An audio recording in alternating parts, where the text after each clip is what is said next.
Welcome back to part 21 of making every single Harry Potter wand from the films from the real woods, and in this week's example, real metal too, because we are making Pius Thicknesse's wand, in case you didn't see the thumbnail or misread the title.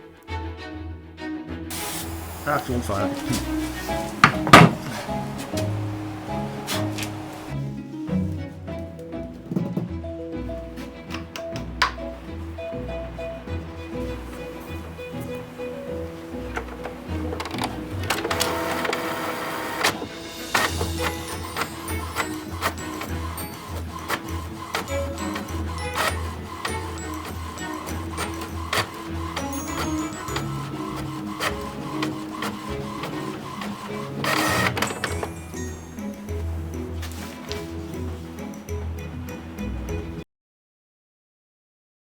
I've chosen one of my favourite timbers for this wand, which is laburnum, because the dark wood you can get is an almost perfect colour match. Now, some people might say that storing wood outside under the weather on top of a compost pile isn't the best place to store timber. And they'd be right.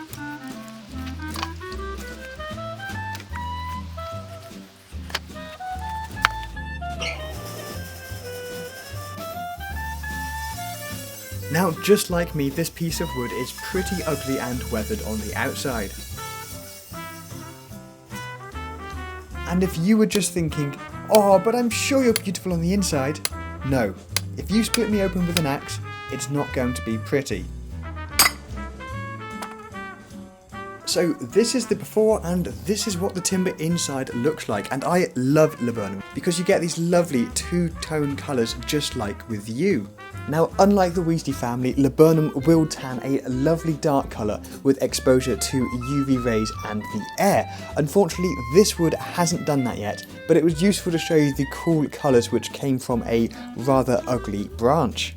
Now, Pius's wand has these two silver bands, and I've cast pewter before with Mad Eye Moody's wands, which I'll show to you now. But what I wanted to try with this wand is to actually cast the silver around the wood. And for that I also need super dry wood, because any bit of moisture will basically steam up and ruin the joint. The reason I went through the hassle of cutting up that log was because the first blank I pulled from the pile was actually too short, and originally I wanted to make this all as one complete piece. But then that wood wasn't dark enough and I wanted this lovely dark colours. And you can actually see the variety of the sapwood, the sort of green heartwood, and then when it turns really dark. But as it turns out, I picked one of the shorter pieces and the rest of the blanks are actually the exact perfect length. Like, what are the chances of that happening?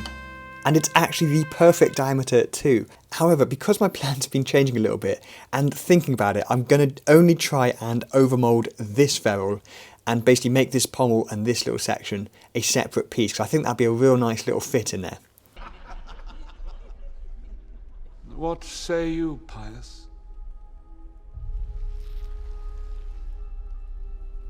One hears many things, my lord. Whether the truth is among them is not clear. Spoken like a true politician. You will, I think, prove most useful, Pius.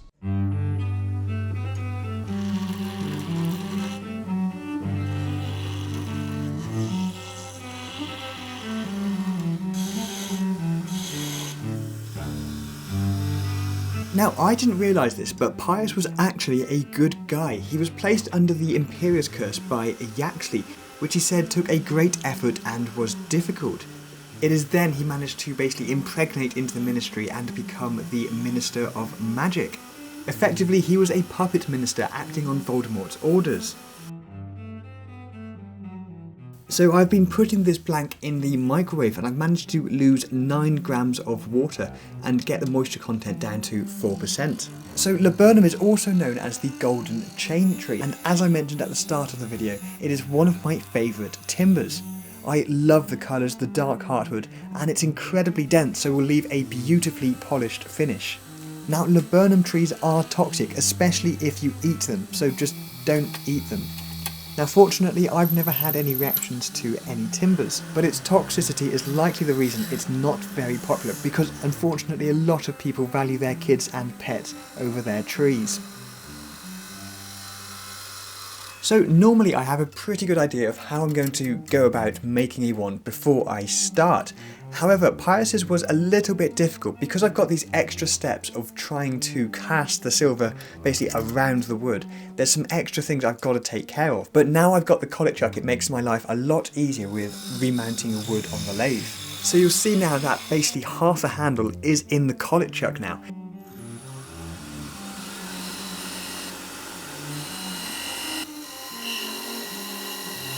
Okay, so this is now the orientation, and I'm basically trying to cast this ring around this here. So this diameter is ever so slightly bigger than here, then obviously this I can actually cut down after.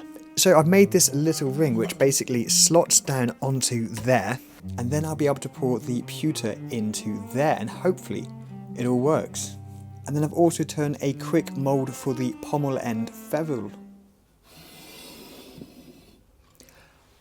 Lawrence, I'm not sure what happened to your relationship with Alan, or even if you're still alive, which is normally the most common reason for charity shop items, but you are about to be immortalised on YouTube. Forever. Because kids, everything you put online stays online. It also has a cryptic message of HBEPNS AI on the bottom.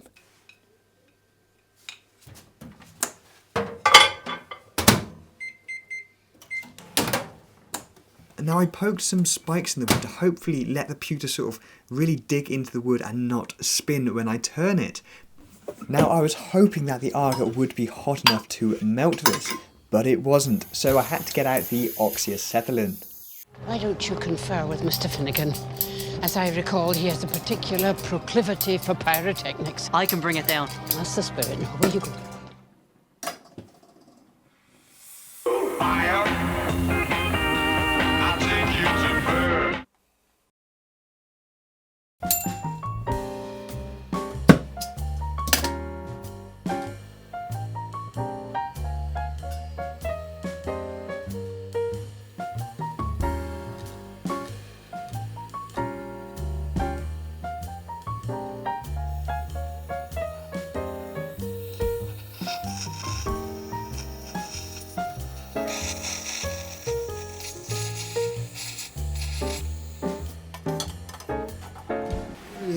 Okay, that didn't seem to be working best, but the handle, I thought it was going to be hollow, but it's actually solid. I reckon there's going to be enough material if we just melt this first.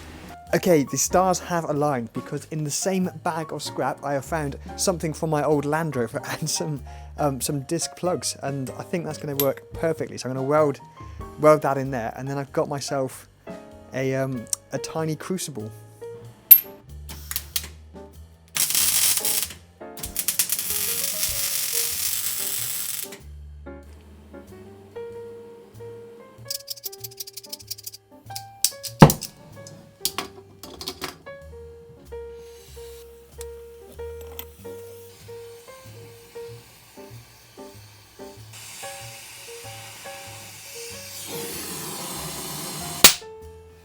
Okay, it's been about 5 minutes and I'm not sure this is actually pewter or it's some really high melting point.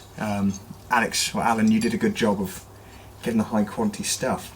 This is some pewter from when I cast Mad-Eye Moody's one from another, same sort of tankard actually. But this seems to melt a lot quicker, therefore a lot lower temperature, so I think I'm going to try this now. Okay, so my Land Rover crucible is now redundant because that is now basically welded, stuck in there. I couldn't get that out, so I'm going to use a spoon and the offcut of the original pewter from Mad-Eye Moody's wand, and hopefully we can then just pour that in there, but obviously liquid.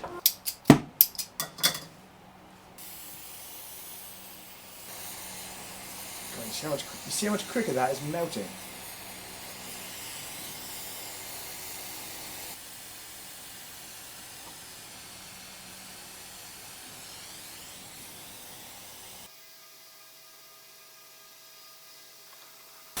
That's on fire. You're on fire!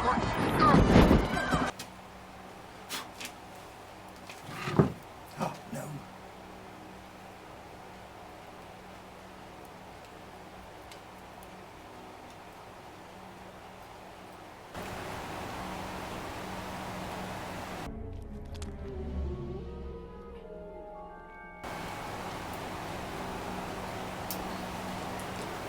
See that?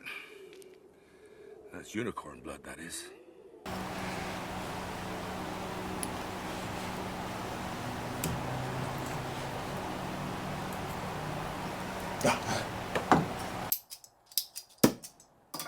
Now, one fun fact about Pius is that he only got deleted in the films. In the books, he actually survived the Battle of Hogwarts, although of course could not be trusted in the Ministry of Magic again.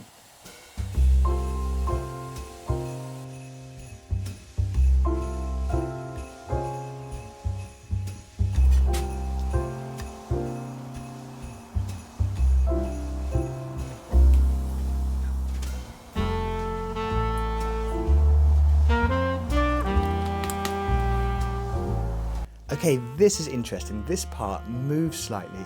I did a sort of second pour on top, so hopefully it's maybe just that which hasn't fused with the pewter below. Anyway, let's turn this one first.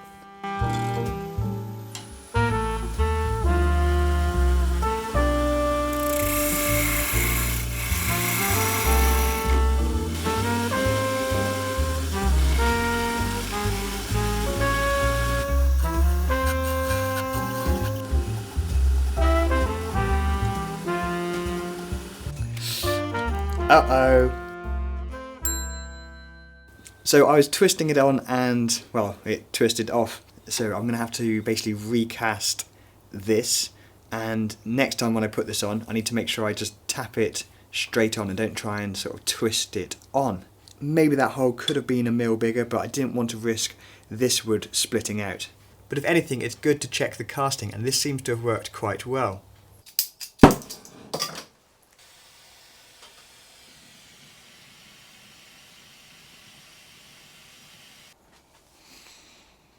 Okay, I decided just to return this pommel, but instead I've drilled to 4.2mm diameter this time.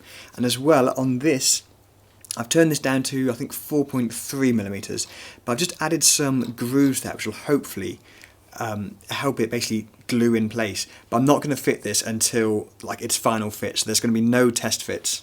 This is also slightly oval, so I'm taking the average, which is 12.2mm.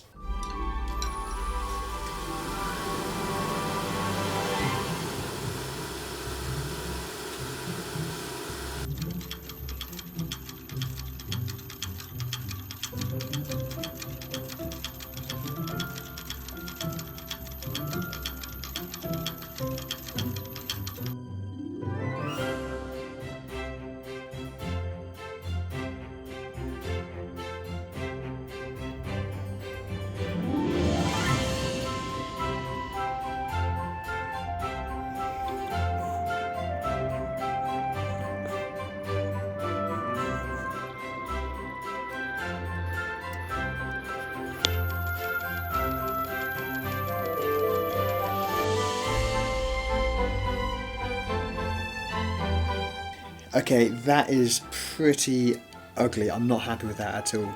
That's rubbish! It's really soft, but it's so easy to slip and just gouge. And then I've only got, it's maybe a bit big, this little gouge.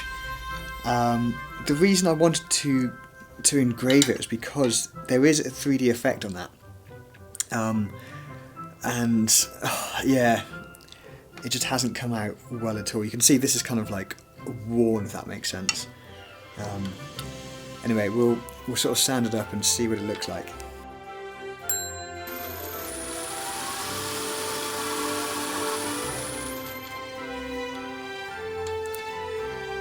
Yeah. Okay, I found some acrylic paint. Let's see if this works.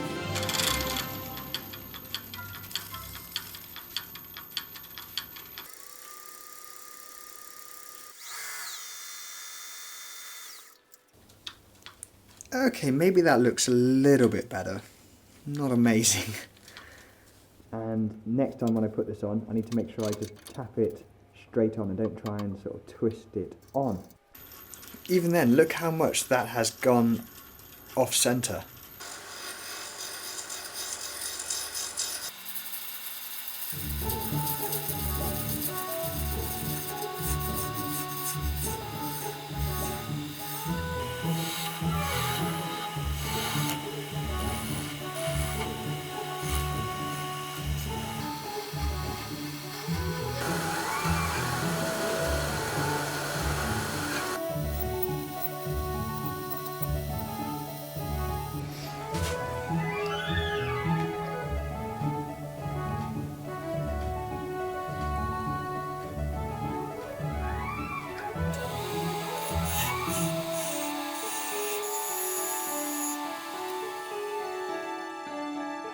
So this will fit quite nicely, I think, but I don't want to try it just yet. I'm not going to part this on until the very end, just in case I need to reverse this wand for any reason.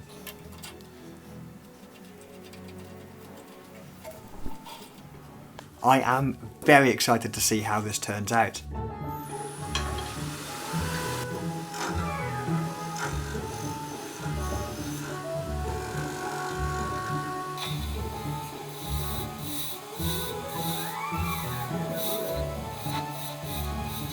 So if you haven't realised already, pewter is really soft, which is why I can turn it with hand tools. But I'm typically taking quite a small depth of cut just to avoid that vibration, and often using the very corner of the chisel.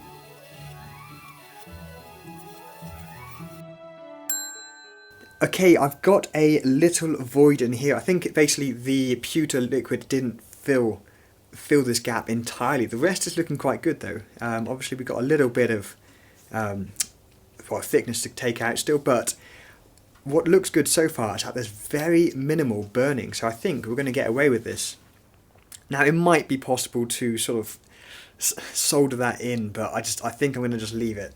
Now currently I've left this basically flush with this surface, whereas on the wand, this has a slight radius, but there's also a bit of a groove, and I'm not sure if it's going to make things better or worse if I add that. But I think we've got to try and make it match this one as best as possible.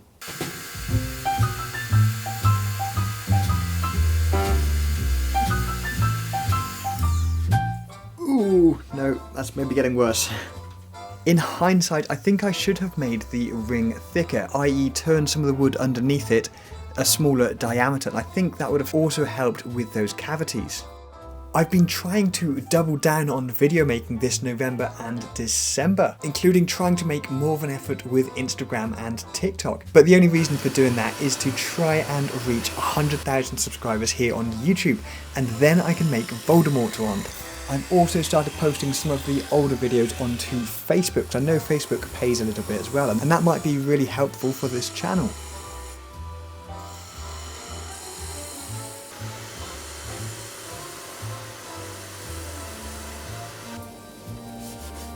The last wand, making Nigel Walpert's wand, a lot of people commented saying it looked like a peanut. Well, as it turns out, I've never actually seen a full, like a whole peanut. I've only ever seen them when they're sort of like ready to eat. So I think I'm going to settle and say it looks like a peanut clothes peg. Now on the last day of editing, my postie gave to me a package full of timbers that was definitely not free. So I've got some teak bowl for Seamus Finnegan's wand, and also I would love to know if you would like to see Devon Murray on Cameo. It does cost £75, which is about the same amount of money TikTok paid me for nearly 1 million views making Nigel Walpert's wand, but that did take over a day of editing. We've got some Zebrano for Crab's wand, that'll be a really quick wand, and then also some Tigerwood for Parvati Patil's wand.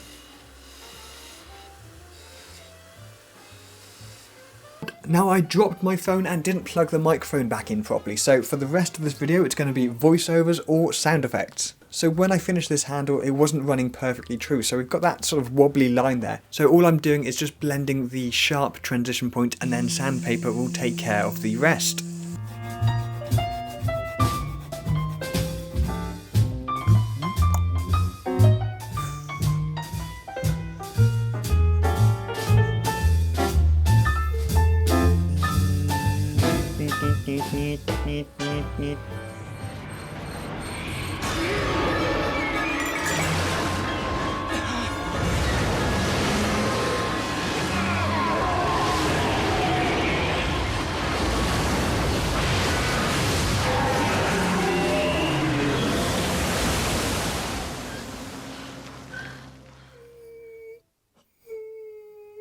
Okay, considering there is a few joints and I've had to remount that wand a few times, I'm real happy with that run out. The last step is just to trim up the tip of the wand, give it a quick sand, give it a quick finish, and then part it off from the lathe. I'll slice the rest off the bottom before a quick sand, and then we can buff the wand to its final finish. And of course, cue the outro.